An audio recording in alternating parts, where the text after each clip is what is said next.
Hello, everybody. I am Melissa Forziat. I'm a motivational keynote speaker, and my topic is Take the Donut. Another way to say Carpe Diem. It's time for another message from Melissa. And this month, I wanted to look at the concept of specificity in goals. I wanted to look at it from a couple of angles. When should you be specific? When should you maybe be a little bit more abstract with it? And what are the values of each of those things? So I want to start with a story about like learning this lesson to begin with. So when I was young, I was a gymnast. I was a gymnast from ages 4 to 22. And, it got more and more serious for me from about the time I was 7 onward. And by the time I got to high school, so I ended up as a level 10 gymnast in, USA gymnastics in the junior Olympic world. There were 10 levels. And then if you're really amazing, you go on to elite. Level 10 and elite are light years away from each other. I was a level 10 for 3 years. I was not a good level 10. I got my butt kicked in almost every competition. What I did, well, most events I did well. But I didn't have a particularly high skill level. I had one very, very weak event on the uneven bars in particular. I had a couple stronger events on floor and beam. So, but the things that I did, I had to think outside the box. I had to get kind of original. I wasn't, I wasn't always good at the skills that were more typical. So I had to get a little weird sometimes and really play with the rules and combine skills together that didn't usually go together. And that was sort of my wheelhouse, but I made the most of it as a level 10.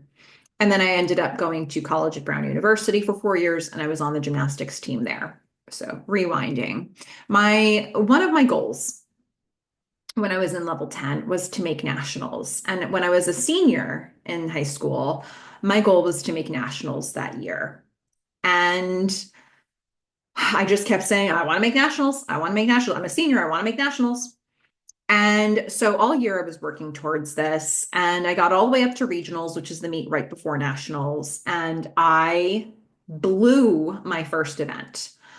My very first floor, my most consistent event, my arguably my best event, beam floor, I don't know, but both of them strong. Floor, I was very consistent on. My first rotation was floor, and I messed up my very first tumbling pass in a way that I never had. And I finished my floor routine and I was like, ugh. And then I went on, did the other three events, pulled it together. I came about 2/10 away from nationals. I missed it by a breath. I was the alternate to the national team, and I was devastated. In fact, I was like kind of in denial about it. And I spent the next couple of weeks training as hard as if I had qualified to nationals, because you never know. You never know if somebody's going to have to pull out for great reasons. And I'll get a chance. I'll get a chance to go to nationals because that's what I said I wanted to do. Well, unfortunately, it didn't happen. I was an alternate, and that is all I ever was. I did not compete at nationals. But senior year of college, the head coach of our program, Sarah Carver-Mellon, she had pushed us into a different division. So we were a Division I school, but we also entered this new division called USA Gymnastics. I think it's just USA Gymnastics Division. And it was a sort of a new division that a bunch of different programs found their way into, programs from all over the country. It's kind of interesting. And I qualified to nationals on floor my senior year. And I remember when I qualified and we went to nationals, and I went, this isn't what I meant. There I was. I had gone to nationals in my senior year for gymnastics, and it was not what I had intended, but it in fact it met all of the requirements of the dream, the goal that I had articulated 4 years earlier. So, a lesson that I came away with on this is, if you have a dream that feels very specific to you, when you articulate it, be very specific in what you say. Maybe put a year on that thing. Maybe say Like describe the event in great detail that you're looking to qualify for nationals too.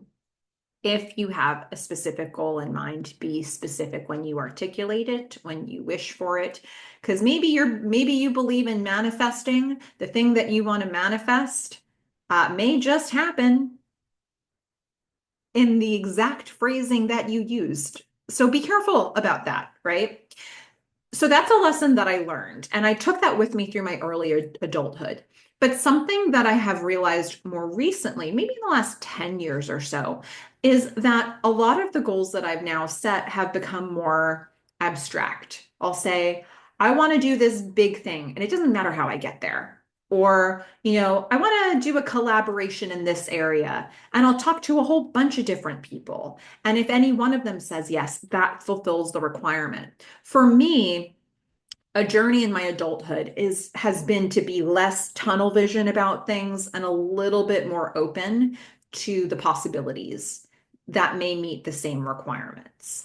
Both of those things can work. I think there is a little bit more room for heartbreak when you are tunnel vision about something, but if you are going to be specific in what you want, be specific in how you talk about it.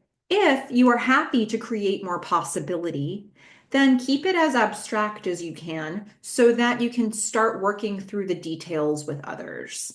And wherever you need to be in that, I hope that this shows you a spectrum that you can be sitting on for whatever it is you're going for. And if there's something that's ahead of you, a goal that you have, I want you to ask yourself where you are on that spectrum. Do you need to be super specific, or do you need to keep it a little bit more open, a little bit wider, so that you have more roads to get to the goal? Whatever it is you're looking for, make that decision and then start walking your way forward and see where you can get. Specificity of goals is something that I've thought a lot about in my adulthood in particular, and the way that that's changed for me has been very profound. And I hope that this message from Melissa gives you something to think about. Take care.